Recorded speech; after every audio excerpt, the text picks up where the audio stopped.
Welcome to the Mentor Studio, where today's thought leaders and leading entrepreneurs inspire and bring real-world ideas that help you take your career to levels you've only dreamed of. Now buckle in. Here's your host, Michael Silvers. Hi, everybody, and welcome to the Mentor Studio podcast. I'm Donna Campbell, and I am your host. And today we have a very special guest with us today, Samantha Harris. So she has been a keynote speaker, an award-winning TV host and author, and she is actually best known for not one, not two, but 8 seasons on Dancing with the Stars and one of my favorite shows, Entertainment Tonight. But at the age of 40, she is a wife and mom. She received a shocking diagnosis of breast cancer. So instead, she rose up from that challenge. She became a breast cancer thriver, a certified health coach, and the author of the best-selling book, Your Healthiest Healthy. So as an expert on health, you've seen her on The Doctors, HLN's Morning Express, Home and Family, and Daily Blast Live, and so many more places. And today she is here with us with the Mentor Studio to empower you with the tools to feel even better, elevate your well-being to your healthiest healthy. So welcome to the Mentor Studio podcast, Samantha. Thank you, Donna. Glad to be here. Glad to be part of the Mentor Studio today.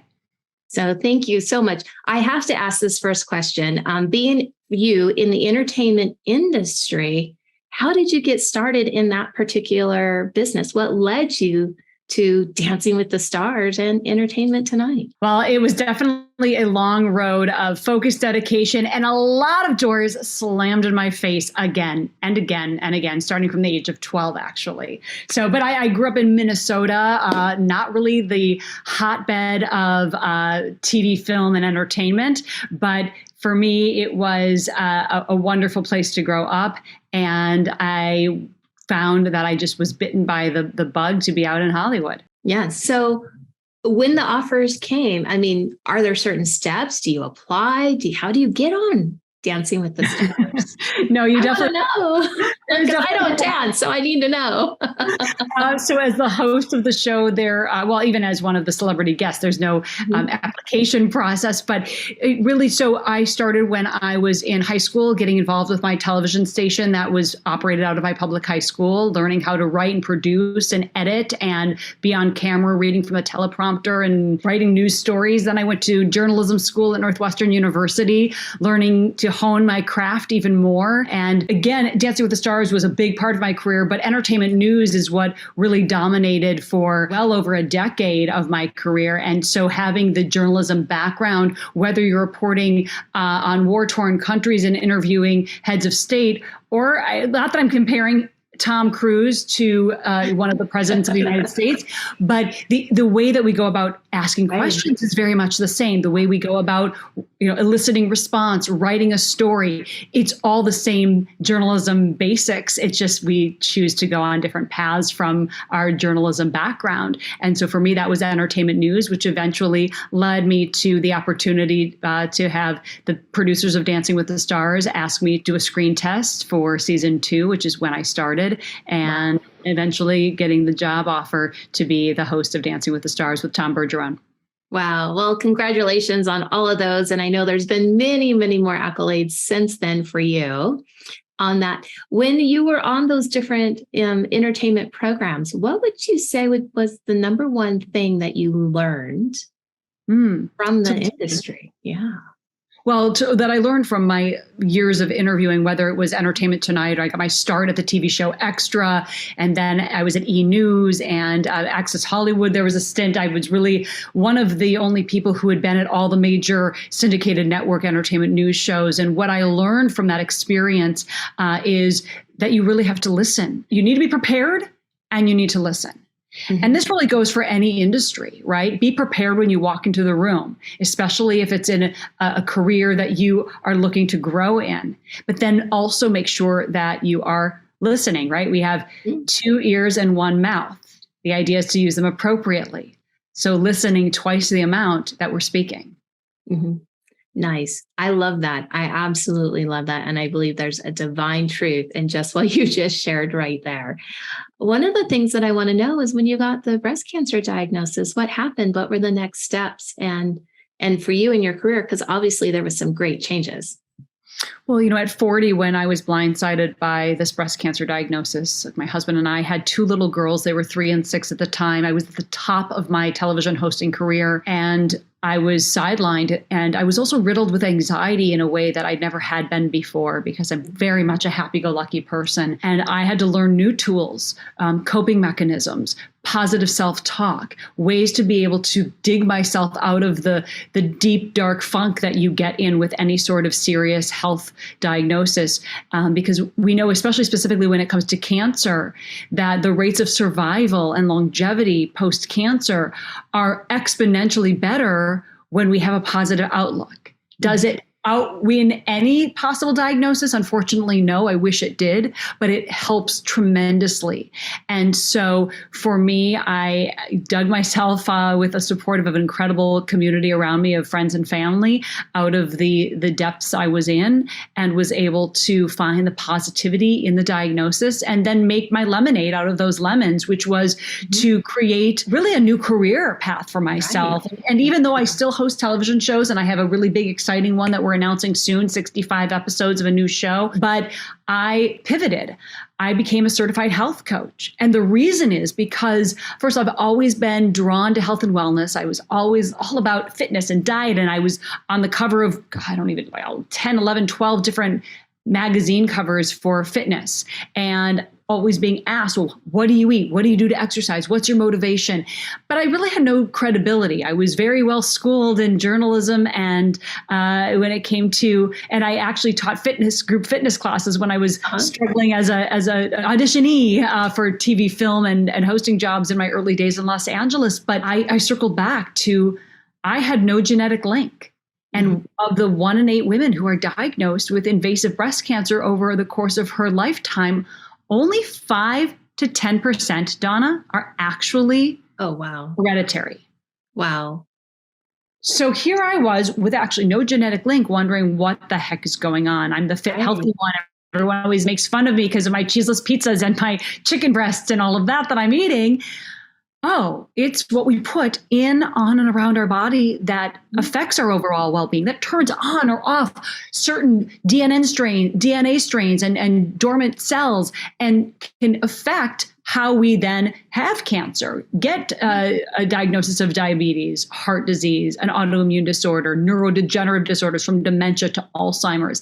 And this aha moment of, oh my gosh, we can take control of our well-being. We don't have to sit here on the sidelines and let things happen to us or come at us, but we can actually take control with our lifestyle choices, how we're surrounding ourselves with people, with food, with products, and our environment, how we're dealing with stress, how we're dealing with sleep, and we can actually affect change for our well-being. And that empowerment was so powerful that it ignited something in me that made me decide to go back to school, become a certified health coach, and renew my training certificate. And so I launched a wellness community that's a subscription-based membership called Your Healthiest Healthy community. It's actually based on my book. So Your Healthiest Healthy is the book. And I called it that because I thought I was healthy. And then here I was with this diagnosis. Right. So I realized I needed to be my healthiest healthy. And wait a second, now I have all this information because as a journalist, you research, and I dug deep into that research, Donna. Oh my gosh, spoke to every expert I could, read everything I could, read scientific studies, clinical trials, learned everything I could. And that's when I figured out, okay, I need to share this. So I wrote the book, launched the community and wellness retreats as well. We're going to Utah. We go to Utah at least once a year where I coach, we hike, we work out, we eat healthy food, but finding like-minded people to surround yourself. And that's what I'm doing in my passion and my purpose. Right. That is just truly, truly amazing with all of that you're doing. And what I want to know here is at the Mentor Studio, we just recently launched a health and wellness community, our inner community, because we have so many people that are so interested in this particular topic about what it's like to really become healthy and how that affects you and your business. So what are some of the top 3 tips that you can share today that people, the mentors, can start implementing to become their healthiest healthy? Oh, I'm glad that you asked that. And that the thing that I love the most about that question is that we are able to take the power back. We can actually affect change. And it's not about sweeping overnight changes where when they say, cut all gluten and sugar and caffeine and dairy and work out for 1,000 hours every single day. No. Right. Your Healthiest Healthy is all about small, manageable changes that as they add and build affect you in a way that are massive changes for your overall well-being and longevity. So 3 steps that you can take. Number 1, most of us don't get enough fiber. Actually, most of us don't even get half enough fiber every day. And we're also eating a lot of processed foods and junk. Mm-hmm. Yeah. I'm not saying give up anything. I'm saying fill your plate at least half full of veggies. Start with 1 meal, then 2, and eventually work towards filling half your plate full of veggies at every meal as your ultimate goal. But small steps to get there. And here's why. Not only will that automatically get us to the fiber amount that we need a day, which is 30 to 35 grams for women. We're only getting about 12 per day on average. Right. 35 to 40 grams per day for men. But also when we get all of those wonderful veggies, a rainbow of colors, we are also not just getting the fiber, we're getting the phytonutrients, the nutrient density, all the things that our body needs. So it ends up crowding out the desire for all the junk and the processed foods. Not to say you might not go still grab a bag of chips and have a few or have that cookie, but at least you will have filled yourself with such nutrient density and goodness that you're doing a body good. Okay, that's number 1. Number 2, sleep. Now, I know sleep seems overrated, but I love to sleep.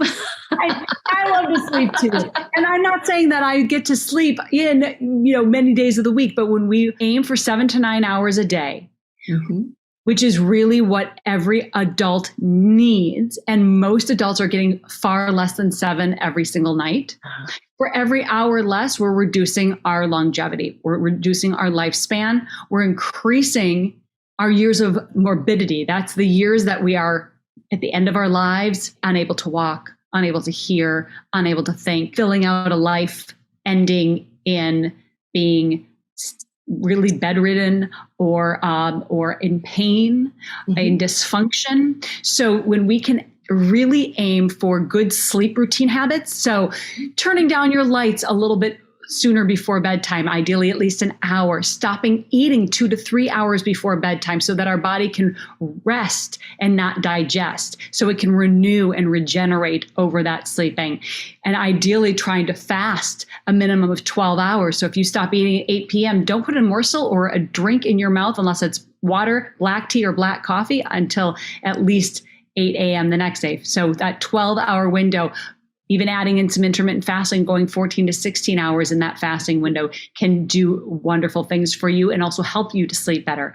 A dark, cold sound, like white noise sound machine room also are great ways to have better sleep, deeper sleep, more REM, and all of that, because that's when we're doing REM, is when we're forming our memories. All right, number 3, move that body, move that body. I love it. Move it. All right, we got to move every day. Yes. And here, I'm getting a little morbid here. I'm getting morbid. If you are not moving your body, so our cells are dying off all the time. If we're not moving our body, and I'm not saying that you have to go to that spin class for an hour every single day. I'm saying go walk around the block for 10 to 20 minutes during the morning, the lunch break, maybe after dinner, whatever it is. Move your body 150 minutes a week, at least, of low to moderate activity, or 75 minutes of high intensity plus 2 days of strength training every week, because we're losing muscle mass about 3 to 8% per year every year. After the age of 30, we start to. Yes, it's called sarcopenia. It's ugly. We're losing that muscle mass. We need to build it. So, and not to get bulky, but to be strong so we can live. But so when we move our body, it's telling our cells that are always dying off, I need more cells. I need you to give me more energy. But if we signal to our body, because we are sedentary, we're going from our car to our computer, back to our car to our couch. Exactly. it signals to the body, hey, guess what? Yeah, I don't really need you to regenerate anything. Those cells that are dying off, go ahead, let them die. And what ends up happening is we decay. We decay from the inside, even though we're not seeing it because it's at a cellular level. But when we move, we're firing up those engines. We're telling the body, hey, get up, let's go, give me more energy, build those cells, regenerate because I want to live. And that's the message you're telling your body. Right. I love it because it's all about eating right, sleeping more, and moving the body. 3 simple tips. Share with us, with our listeners here, something that we may not know about you. Let's see. I can wiggle my ears without touching them. Oh my goodness. I don't think I can do that. Not like elfin, like a Dumbo, right? Just slightly up and down. There you go. That's my stupid. That's my stupid. That's your claim to fame. Something people might not know about me. My parents actually created one of the country's very first Renaissance festivals. Really? Wow. Yes. So it was created in Chicago. We now still 49 years later, still have one in Massachusetts, about an hour outside of Boston. It's called King Richard's Fair. My dad's name is Richard. So they named it. He always said if my name had been Irving, it would have been King Irving's Fair. Thankfully, it was Richard.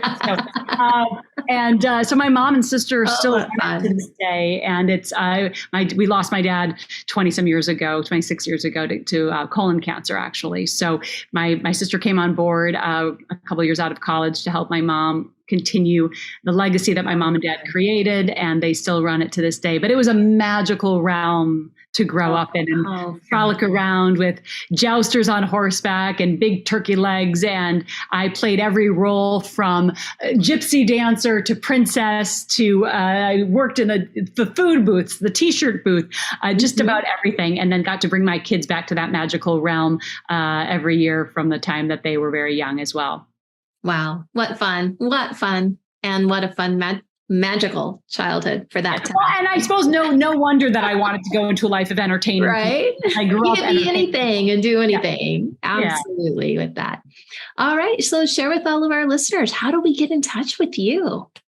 Well, first of all, I love hearing your questions about health and wellness. And I am an open book about cancer. If you have someone who has been touched by breast cancer, or that you yourself has been diagnosed, you can always reach out.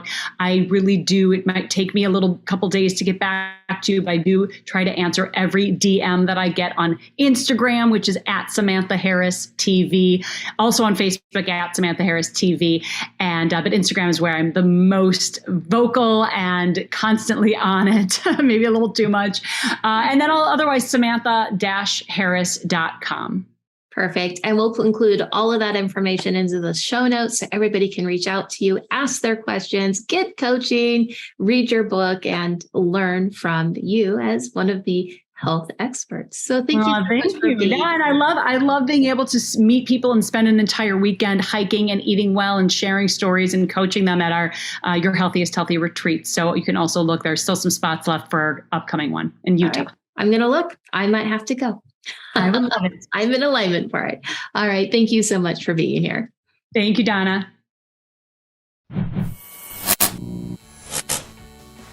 We're honored that you invested time with us today at the Mentor Studio. Now, don't be greedy. Share this knowledge bomb with all your dope peeps on Facebook, Instagram, and Snapchat. Actually, we'll even pay you to do it. To get the deets, please check out thementorsstudio.com.